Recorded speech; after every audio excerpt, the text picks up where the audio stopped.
How good is the new push PvP game mode? In this video we want to answer this question, or at least we want to debate it, because I feel like this is a very subjective take. You can't give an objective opinion on it. And will it save PvP? That's the big question. Special thanks to all my supporters on YouTube, Twitch and Patreon that help me keep the lights on.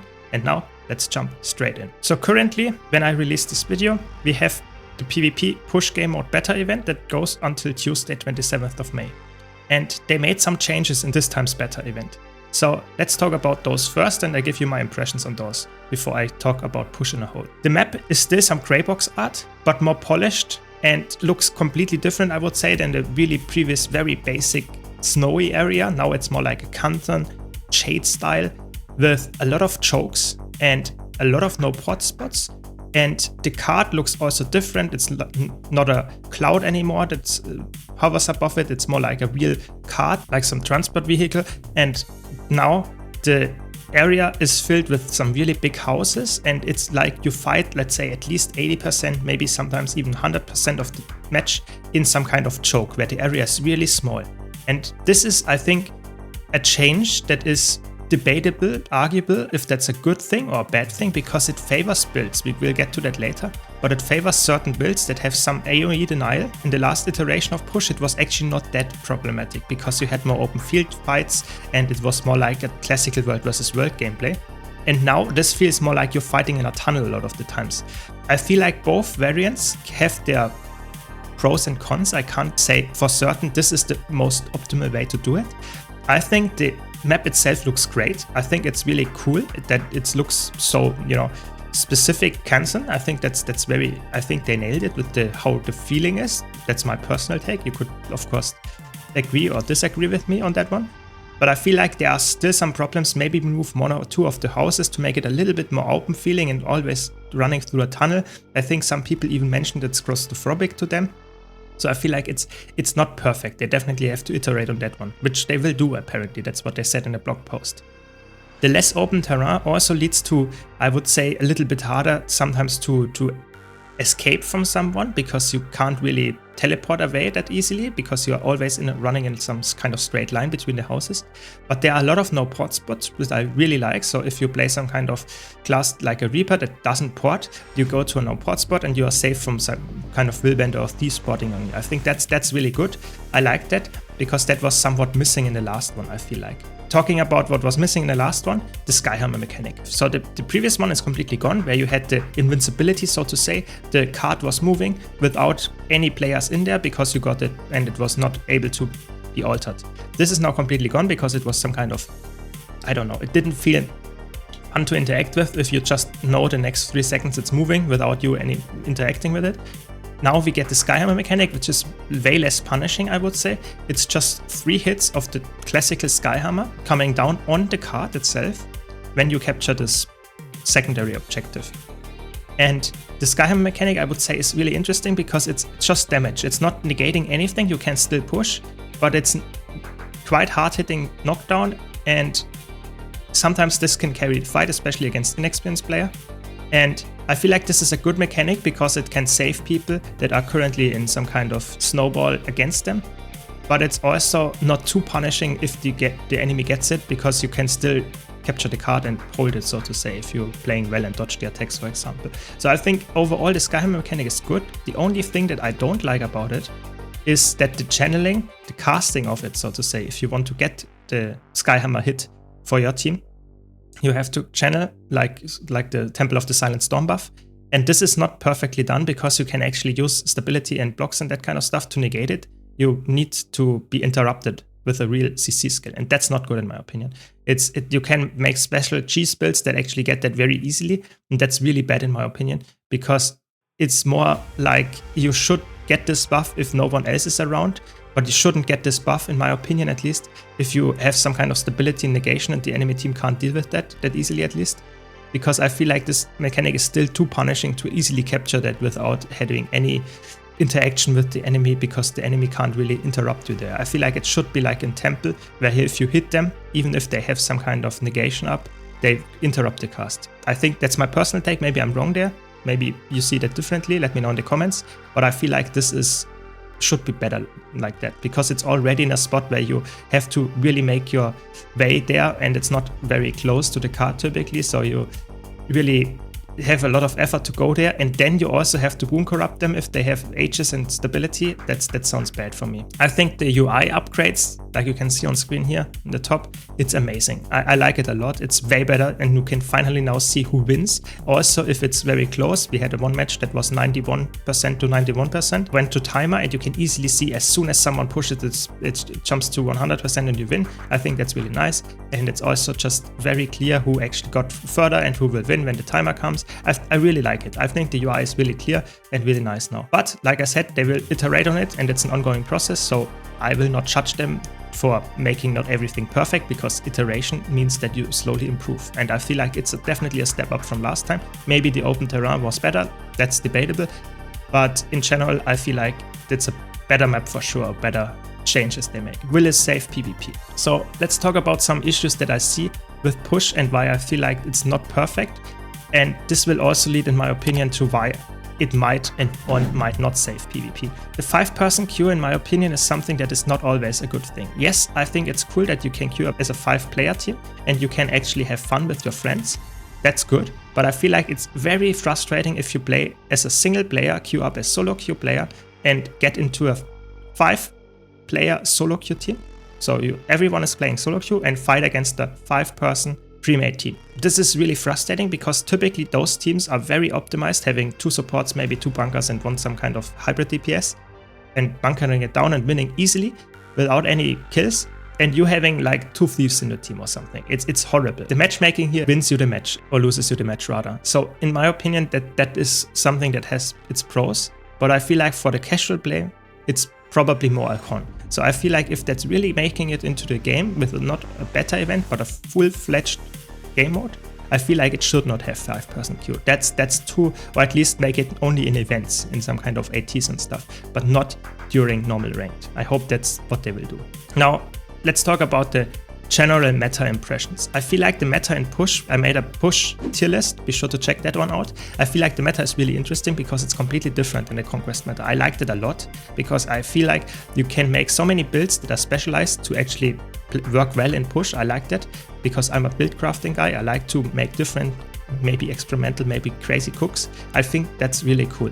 But it also leads to a very just bunker heavy playstyle. I feel like it's very classical that you want to bunker it down and don't want to go full aggressive, and that obviously leads to some kind of very frustrating gameplay where you just can't kill anybody, even if you're playing a full DPS build. If the enemy team bunkers it with 2 supports, 3 bunkers, it's very unlikely that you will get kills very easily. And I feel like that's the game mode, yes, but I feel like it's also not very fun, so they should definitely balance it. And they do that, don't get me wrong, by using the debuff mechanic on point. So I feel like the debuff mechanic really helps out there. That makes it so that it's not completely bunkerable, but it's obviously against a good team. Only 1 player pushes and then they swap and then another player pushes, and so they not all get the debuff. So it's actually very hard to actually negate the bunkering. But I feel like for the most part, it's actually okay, especially in ranked. Only if pre-made team comps, it's actually a bigger problem.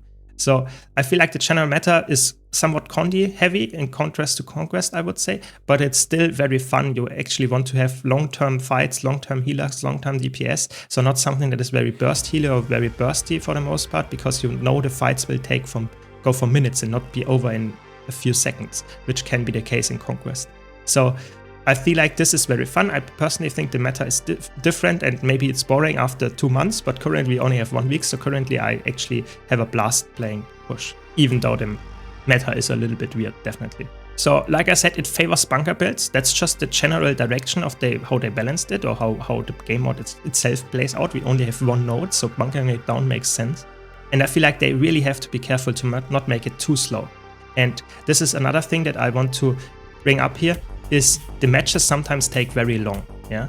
And this is very boring if a match takes very long and you just win after 10 minutes. That can be frustrating because that's just the case of bunkering. It also favors builds that can use the choke. So we have, for example, druids. We have even scourges can be really interesting here. But of course, renegades are the top contender for that one. Just spamming the spirits and you can't really avoid them because the chokes are too small otherwise to do so. So I personally think that's a problem.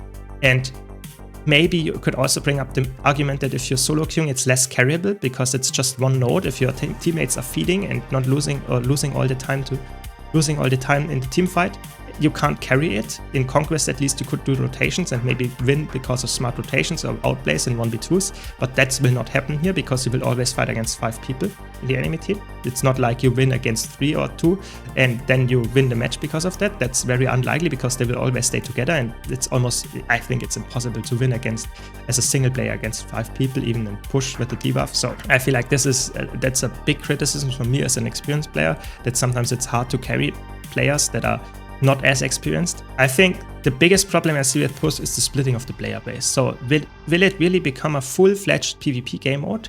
And if it splits the PvP player base, that is already not that big, to say the least, into 2, so having Conquest players and push players, then it's actually quite hard. If it's like a stepping stone that you start with push and then slowly go into Conquest, maybe we get more players that way. Let me know your comments on that as well, because I am not sure. We will see. Only the future can tell.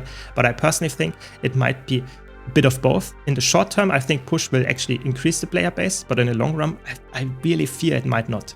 But let's see. And I think there are definitely more problems. I'm just pointing out the very obvious ones for me here. But let's now go to my suggestions. I want to be also very productive. So what do I think is actually helping push to get better? So like I said, I want to change the channel of the Skymarcast. I already told you about that, so I think that's a very clear thing. They should definitely do that, in my opinion at least. I think they should make the matches shorter. So I think a 10-minute match that is just like, let's say, tug of war without any movement of the card, because it's very bunker heavy and you don't get it anywhere. And then it goes to timer.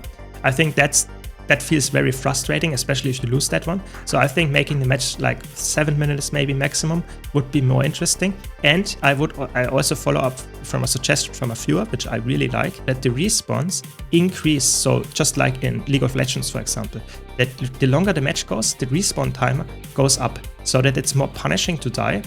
And you, at some point when the match is, so to say, longer already going, that you are very likely to lose if you completely wipe the team. Because currently it's like if the card is in the middle and you completely wipe the enemy team, you get like half of the map, maybe the card to the enemy team base, and they will come back and they have a second chance, so to say. And then the interesting part here is, if they die again, it's not like you actually win because you get the card the next 50%. No, because they are closer to their home then, they actually get there faster, and then they will contest it again. So they have like 3, maybe 4 times where they can completely fight you depending on where the card is. And this is obviously not something that is really nice. So I think it would make sense to make the match shorter and make the respawn timers a little bit more punishing after a few minutes, so that it slowly increases how long the respawns are, so that the match will get to end faster. That's my take there. And I also think maybe make the wave respawn possible, so that not everyone gets like 15 seconds whenever they die, but make it like a wave respawn, so that you spawn almost at the same time, so that you actually stop feeding inexperienced players. I really think that's a big problem for me. You can't carry the match if people consistently run in and run it down, so to say. This is really bad. If they run in just to contest the node and die, and then you're always outnumbered on the map, that's really bad. So I think making a wave respawn, maybe that's in low leagues only. I don't know how they would implement that, but I feel like this could really help it. Let me know your suggestion as well. I personally think there are a lot of ways to actually improve it. I personally think it might actually, in the short run, definitely help PvP scene.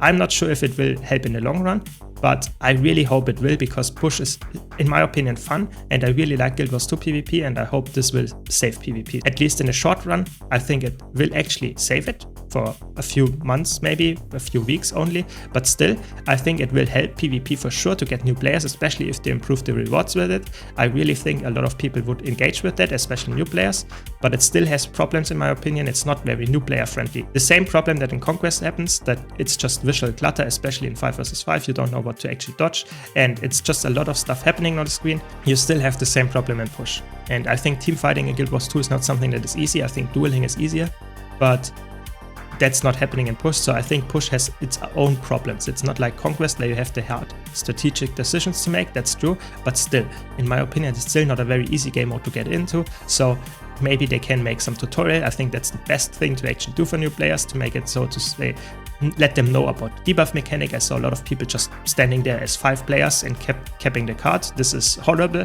because they might get spiked from a single Willbender with debuff, but still, I think they have ways to improve it, and I think it might help the PvP scene, at least in the short term. And that's all I had for today. I hope you enjoyed this short debate video. If you did, be sure to leave a like and subscribe for more content like this. As always, special shout out to all my supporters on YouTube, Twitch and Patreon. Thank you all for watching, and I hope to see you all in the next video.